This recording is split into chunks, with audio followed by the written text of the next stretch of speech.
할렐루야. 하나님의 크신 사랑과 은혜, 위로와 평안과 능력, 그리고 그분의 세심한 돌보심이 이 시간 각 가정에서 예배를 드리고 있는 여러분과 여러분 가정, 그리고 속해 있는 사업장 위에 충만히 임하시기를 예수님의 이름으로 축원합니다. 우리 옆에 분에게 이렇게 말씀하며 인사하시기 바랍니다. 잘 기다립시다. 잘 기다립시다. 아멘. 우리가 신앙생활을 함에 있어 기다림은 필수입니다. 왜일까요?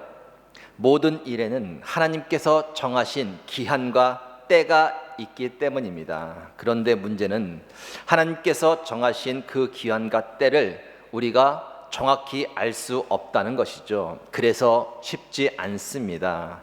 하나님의 때를 기다린다는 것은 결코 쉬운 일이 아닙니다. 기다림이 지속되면 지치게 되고 심령이 상하게 되고 낙심하게 됩니다. 단순히 기다리는 것이 힘든 것으로 끝나는 것이 아니라 신앙이 흔들리고 시험에 들고 또 실족할 수도 있다는 것입니다. 그래서 기다림은 영적인 문제입니다. 잘 기다려야 한다는 것이죠. 언제가 될지 모르는 하나님의 때를 실족하지 않고 잘 기다려야 한다는 것입니다. 그래서 우리는 기다림의 공식을 알아야 됩니다. 여러분 기억나시나요? 기도 플러스 기대는 기다림. 단순해 보이지만 매우 중요한 영적인 공식입니다. 기도 없이 기다리면 지치게 되어 있습니다.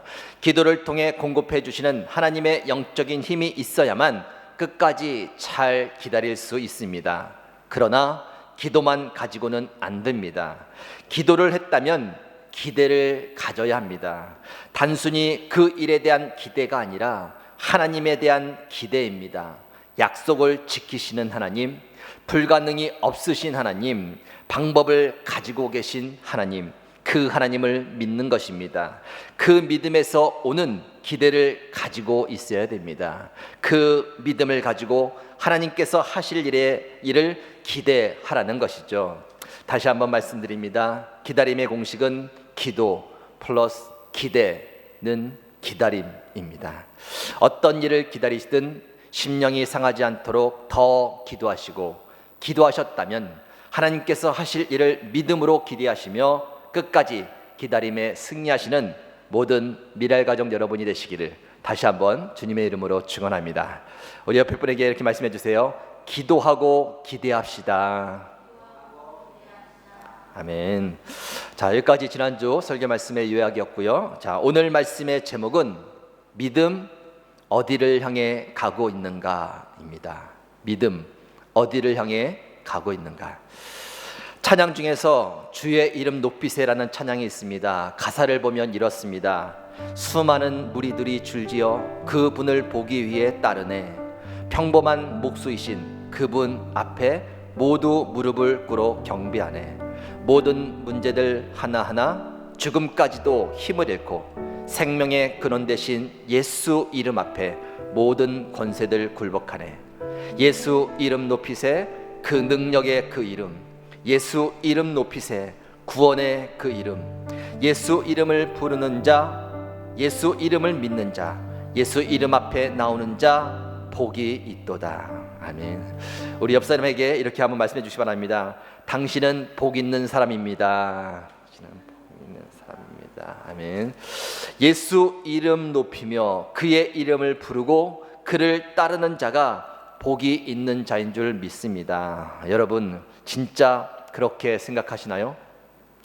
돈을 많이 벌고 높은 지위에 올라가고 큰 집에 살면서 세상을 마음껏 즐기는 것보다 예수님을 알고 예수님의 이름을 높이며 예수님을 따르는 삶이 가장 큰 복이라고 생각을 하십니까?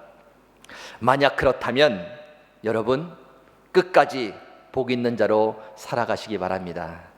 왜 제가 끝까지라는 말을 하는가 하면 끝까지 복 있는 사람이 되지 못하고 중간에 그 복을 버리고 떠나가는 사람들이 있기 때문입니다. 읽어드린 찬양의 가사처럼 수많은 무리들이 예수님을 믿고 따라갔습니다. 그런데 그 무리들이 모두 예수님을 끝까지 따라간 것은 아니었습니다. 어느 순간 그 무리들이 둘로 나누어지는 때가 있었습니다.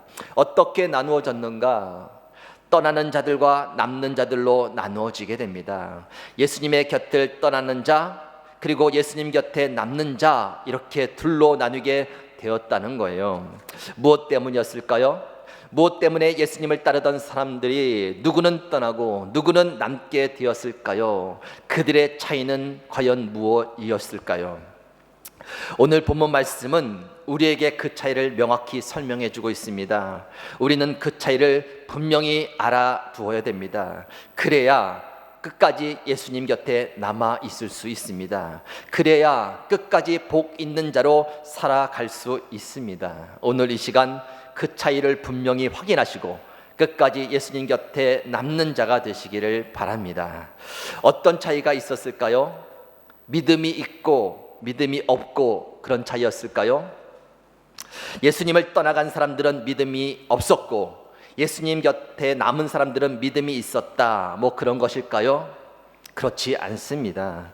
예수님을 따랐던 모든 사람들은 저마다 믿음이 있었습니다. 예수님에 대한 믿음이 있었기 때문에 예수님을 따라간 거예요. 그렇지 않겠습니까? 예수님에 대한 믿음이 없었다면 무엇 때문에 예수님을 쫓아갔겠습니까? 그들 모두 예수님의 능력을 믿었고 그들 모두 예수님께서 하실 일에 대한 기대가 있었기 때문에 예수님을 따라갔던 것입니다. 뭐 우리도 마찬가지고요. 그렇다면 무엇 때문일까요? 모두 다 믿음이 있었는데 누구는 떠나고 누구는 남게 되는 것일까요? 본문 말씀 66절에 보면 그때부터 그의 제자 중에서 많은 사람이 떠나가고 다시 그와 함께 다니지 아니하더라 라고 기록합니다. 그때부터, 여태까지는 예수님을 믿고 잘 따라왔는데 그때부터 더 이상 예수님을 따르지 않고 예수님 곁을 떠나갔다라는 거예요. 제자 중에서 많은 사람들이. 그때부터가 언제인가?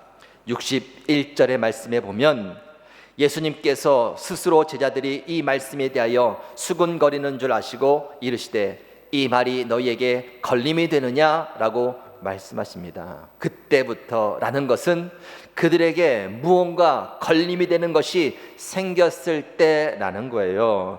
지금까지 예수님을 잘 믿고 따라왔는데 무언가 걸림이 되는 것이 생기고 나니까 그때부터 그들이 예수님을 떠났다라는 이야기입니다. 그들이 걸린 것은 과연 무엇이었을까요? 60절 말씀입니다. 제자 중 여럿이 듣고 말하되 이 말씀은 어렵도다 누가 들을 수 있느냐 한데, 자, 여기에서 이 말씀은 본문 말씀 앞에 기록된 하늘의 것, 영생에 대한 말씀이었습니다. 생명의 떡이신 예수님을 통해 영생을 얻을 수 있음에 대한 말씀이었습니다. 그 말씀을 듣고 그들은 어렵도다라고 반응을 보입니다. 여기서 어렵도다라는 말은 단순히 이해하기 힘들다라는 그런 의미가 아니에요. 받아들이기가 힘들다는 거예요. 믿을 수 없다는 이야기입니다. 좀 더 의미적으로 해석하면 관심밖의 일이다라는 겁니다. 예수님께서 말씀하시는 하늘의 것, 영원한 생명, 그것을 받아들이기 힘들고 믿을 수 없고 관심밖의 일이라는 것입니다. 바로 그것이 그들에게 걸림이 된 거예요. 요한복음 6장 26절, 예수님께서 그들을 향해 지적해 주는 말씀입니다. 예수께서 대답하여 이르시되 내가 진실로 진실로 너희에게 이르노니 너희가 나를 찾는 것은 표적을 본 까닭이 아니요 떡을 먹고 배부른 까닭이로다. 예수님을 따랐던 사람들은 예수님께서 행하신 많은 기적들을 보았습니다. 특히나 물고기 2마리와 떡 5개로 5,000명을 먹이신 사건은 과히 놀라운 사건이었습니다. 아마도 이 사건 후에 더 많은 사람들이 예수님을 쫓았을 겁니다. 좋은 일 아닌가요? 예수님께서 행하신 기적을 보고 더 많은 사람들이 예수님을 따르게 되었다면 좋은 일 아닌가요? 그런데 왜 예수님께서 지적을 하시는 것일까요? 그리고 그 지적은 무엇에 대한 지적이셨을까요? 그들의 믿음이 지금 어디를 향해 가고 있는가 하는 것입니다. 떡을 먹고 배부를 까닭이라. 즉 그들의 믿음이 지금 땅의 것을 향해 가고 있다는 이야기예요. 그들도 믿음은 있었지만, 예수님에 대한 믿음이 있고 신뢰가 있고 기대가 있었지만, 그것이 지금 땅의 것을 향해 가고 있었다라는 것을 지적하시는 겁니다. 매우 중요한 이야기입니다. 그동안은 예수님께서 땅의 것을 채워주셨는데, 이제는 땅의 것이 아니라 하늘의 것을 채워주시겠다는 겁니다. 하늘의 것을 줄 테니 그것을 바라보면서 따라오라는 말씀인 거예요. 63절에 보면 살리는 것은 영이니 육은 무익하니라 라고 말씀합니다. 그들이 쫓던 땅의 것은 무익하다는 것입니다. 잠시 문제가 해결되고 잠시 편안해지고 잠시 배불러 만족을 누리는 것, 크게 유익하지 않다는 것입니다. 그래서 어떻게 하시겠다는 말씀입니까? 이제 더 이상 그런 것으로 너희를 따라오게 하지 않겠다는 것입니다. 이제는 나를 따라와도 문제가 그대로 남아 있을 수도 있고, 이제는 나를 따라와도 불편해질 수 있고, 이제는 나를 따라와도 금지로 배고플 수가 있다는 것을 말씀하시는 겁니다. 그러니 당연히 그 말씀이 그들에게 걸림이 될 수밖에 없는 것이죠. 그러니 어렵고 받아들이기 힘들고 믿기지 않고 믿고 싶지 않은 것입니다. 그래서 그들은 그때부터 예수님의 곁을 떠나는 자들이 된 거예요. 오늘날 예수님을 따르던 많은 사람들이 예수님의 곁을 떠나는 이유와 동일한 것입니다. 그런데 본문에 보면 그 걸림에서 잘 넘어가 남게 된 자들이 있었습니다. 67절에서 69절입니다. 예수께서 12 제자에게 이르시되 너희도 가려느냐? 시몬 베드로가 대답하여되 주여, 영생의 말씀이 주께 있사오니 우리가 누구에게로 가오리이까? 영생의 말씀을 믿고 따르겠다는 거예요. 영원한 생명을 위해 예수님 곁에 끝까지 남아 있겠다고 말하는 겁니다. 그의 믿음이 이 땅의 것을 향해 가는 것이 아니라 하늘의 것을 향해 나아가고 있다는 것을 말해주고 있는 겁니다. 여러분, 기억하시기 바랍니다. 떠나고 남는 것은 믿음이 있고 없는 문제가 아니라 믿음의 방향의 문제입니다. 지금 내 믿음의 방향이 이 땅의 것을 향해 가고 있느냐 아니면 하늘의 것을 향해 가고 있느냐 따라 결정되는 겁니다. 만약 믿음의 방향이 이 땅의 것을 향해 가고 있다면 반드시 오늘 본문 말씀처럼 그때부터가 찾아오게 됩니다. 걸림이 될 만한 일들이 반드시 찾아오게 된다는 거예요. 아무리 믿고 기도해도 문제가 해결되지 않고 불편해지고 힘들어지고 계속해서 없는 것이 생기는 때가 온다는 겁니다. 그래서 의욕을 잃고 믿음에 대한 회의를 느끼고 더 이상 열심을 내기 싫을 때가 온다는 것입니다. 그때 예수님께서는 제자들에게 물으신 것처럼 동일하게 물으실 겁니다. 너도 가려느냐? 성도 여러분, 남으시기 바랍니다. 하늘의 것을 더 귀하게 여기며 그것을 바라보는 믿음으로 끝까지 남으시기 바랍니다. 왜 우리의 신앙이 힘들어지고 기복이 생기는가? 믿음의 방향이 잘못되어 있기 때문입니다. 땅의 것에 치중을 하다가 어느새 방향을 잃고 그 믿음이 땅의 것에만 머물기 때문입니다. 이미도 하늘의 것을 약속받고 이미도 가장 귀한 것을 얻었음에도 불구하고 늘 가진 것이 없는 것처럼, 늘 부족한 것처럼, 늘 이 땅에서의 삶이 전부인 것처럼 그렇게 살아가게 된다는 것입니다. 그러다 보니 구원의 말씀과 영생의 말씀을 들어도 별 감흥이 없는 거예요. 천국 복음이 전혀 나와는 상관없는 것처럼 여겨지는 겁니다. 당장에 먹고 사는 것이 문제이고 당장의 문제가 해결되어야 하는데 구원이 나에게 무슨 소용이 있고 영생과 천국이 나에게 무슨 힘이 되고 소망이 되느냐, 그렇게 생각하게 된다는 것입니다. 믿음의 방향을 잘 잡으시기 바랍니다. 우리의 믿음이 이 땅에서만 머물러 있으면 절대 안 됩니다. 하늘을 향해 계속해서 나아가야 합니다. 예수님께서 왜 이 땅에 내려오셨습니까? 하늘의 것을 주시기 위함입니다. 예수님께서 왜 십자가에서 죽으셨습니까? 하늘의 것을 주시기 위함입니다. 예수님께서 왜 이 땅에서 우리에게 고난을 허락하십니까? 하늘의 것을 주시기 위함입니다. 구원, 새 생명, 천국, 하나님과 함께 영원토록 살아갈 그 날을 우리에게 주기 위해 친히 예수님께서 이 땅에 내려오셔서 십자가에서 피 흘려 죽으셨고 우리에게도 남겨진 고난을 허락하셨다는 거예요. 그것을 믿으라는 것입니다. 그것을 바라보라는 것입니다. 그것을 마음에 품고 살아가라는 것입니다. 물론 이 땅에서 이루어질 많은 일들에 대한 믿음도 필요합니다. 그러나 그 믿음이 단지 이 땅에 머물러 있으면 안 된다는 것입니다. 반드시 하늘을 향해 나아가야 합니다. 그렇지 않으면 문제가 생깁니다. 본문에 나오는 그때부터와 같은 걸림의 때가 반드시 온다는 거예요. 요한복음 20장 30절에서 31절 말씀입니다. 예수께서 제자들 앞에서 이 책에 기록되지 아니한 다른 표적도 많이 행하셨으나 오직 이것을 기록함은 너희로 예수께서 하나님의 아들 그리스도이심을 믿게 하려 하며 또 너희로 믿고 그 이름을 힘입어 생명을 얻게 하려 함이니라. 요한복음을 기록한 목적이 무엇인지 말씀해주고 있습니다. 이 책을 통해 예수님께서 하나님의 아들 그리스도이심을 믿게 하려 함이고 또 믿고 그 이름을 힘입어 생명을 얻게 하려 함이다 라고 말씀합니다. 그런데 앞부분에서 이 책에 기록되지 아니한 다른 표적도 많이 행하였으나 오직 이것을 기록함은 이라고 말씀합니다. 무슨 의미일까요? 책에 기록하지 않은 수많은 표적들이 있음에도 불구하고 오직 이것을 기록했다는 말씀의 의미는 무엇일까요?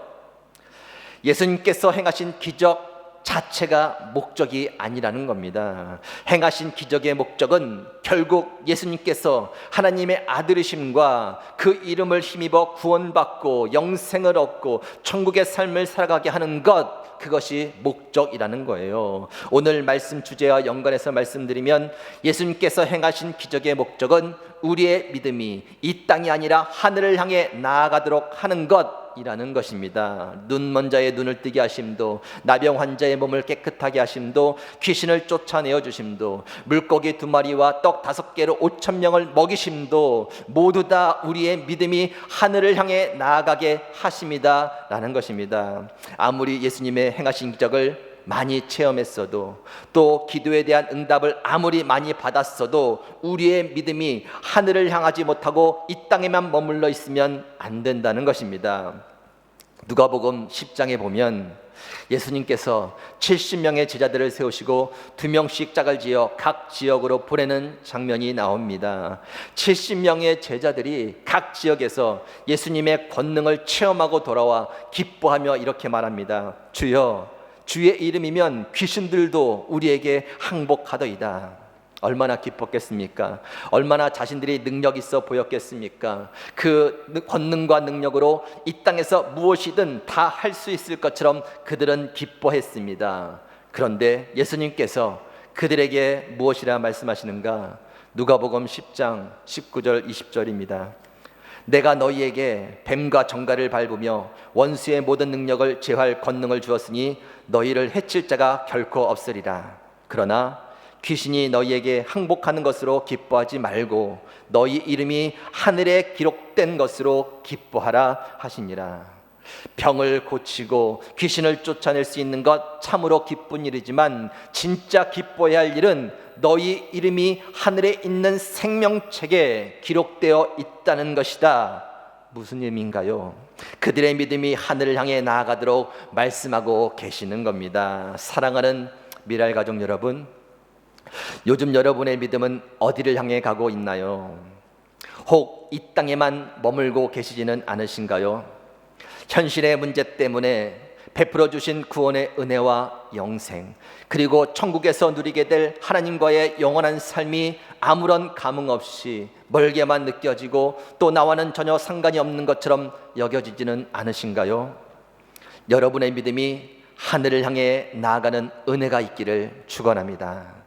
우리는 이미 하늘의 것을 약속받은 사람들입니다. 이 세상 그 어떤 것보다 가장 귀한 것을 소유하고 있는 사람들입니다. 부족한 것 같아도 전혀 부족할 것이 없는 사람들입니다. 예수님의 이름을 높이고 예수님의 이름을 부르며 예수님을 따라가는 복 있는 사람들입니다. 잠시 이 땅에 살다가 주님 부르실 때 예배하신 천국에서 하나님과 함께 영원한 삶을 살아갈 사람들이라는 것이죠.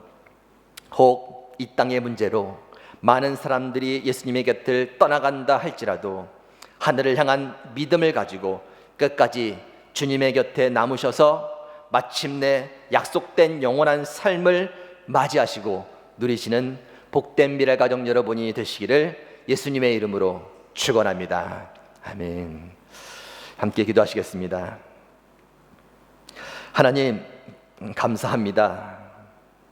늘 베풀어 주신 은혜 가운데 믿음을 가지고 주님 바라보며 살게 하시니 진심으로 감사를 드립니다. 우리의 믿음이 단지 이 땅에만 머물지 않게 하시고 하늘을 향해 나아가게 하여 주옵소서. 십자가의 죽음을 통해 허락하신 그 귀한 구원과 영생, 그리고 천국에서 누리게 될 영원한 삶을 소망하며 살게 하여 주옵소서. 어떤 일이 있더라도 하늘을 향한 믿음을 가지고 끝까지 주님 곁에 남아 승리하는 자 되게 하여 주옵소서. 모든 가정과 자녀들 그리고 속해 있는 사업장 위에 은혜를 더하여 주시고 속히 모든 일이 회복되도록 이 땅에 긍휼을 베풀어 주옵소서. 모든 것에 진심으로 감사드리며 예수님의 이름으로 기도하옵나이다. 아멘.